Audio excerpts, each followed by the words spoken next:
Welcome back for step 3. And step 3 is about placement. And that's where we're going to take our category list and we're going to start placing it in a calendar.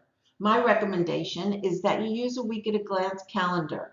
And if at any time you want to switch over to your preference, which could be a day at a glance or a month at a glance or some other way, that's fine. But try the week at a glance first because it has a great view. I think it gives you a good perspective of what your week looks like. And you can use the template that I gave you, or you can go out and buy a new booklet, or you can use an online version, which is Outlook, Google, or another digital calendar. But we are going to start placing your categories here. We'll get to the specifics later, but this is pretty much what the calendar looks like that I have downloaded for you.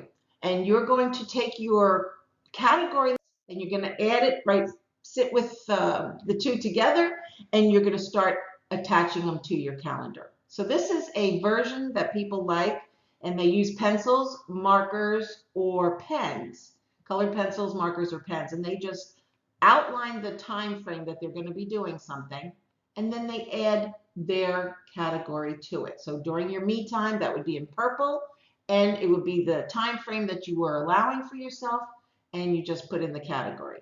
If you always go to a soccer game, it doesn't have to say category. It is a specific.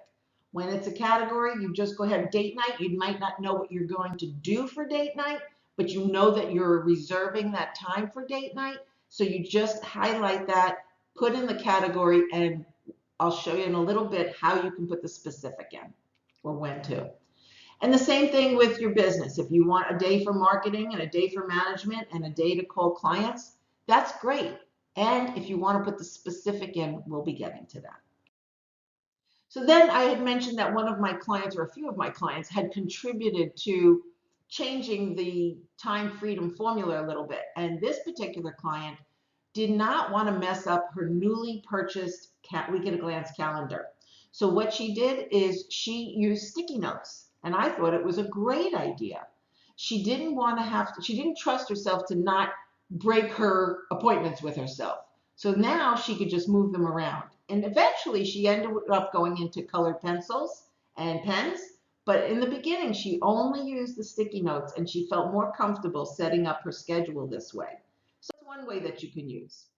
And then finally, whether you're going to use the downloadable template that I gave you, or if you're going to use a Google or a digital calendar, a lot of times there's a place for you to add color and you can highlight your time frame. So it really doesn't matter which format you use. This is what I call the highlighted formula, the highlight technique, and I use it with printed template, and I will just use highlighters, and then I will write inside the highlighters. And I do have a link to all of these supplies in your downloaded file. Okay, this also, when you're using the digital and when you use the sticky notes, it affords you the ability to move things around if that's what you need to do. And you also want to use this as a visual because there are times, let's say that you put everything that is income producing in green, like I do, marketing, management, calling clients, that's all things that are going to bring me money. If I looked at my week and there were no green boxes, then I would say, I know why there's no money this week. I didn't do anything to produce any money. Or if I look and if I'm not feeling good and I look and I see there's nothing in purple, I say, well, guess what? I didn't do anything for myself this week. So it's also for awareness so that you could see what you have done and what you have not done that you want to do.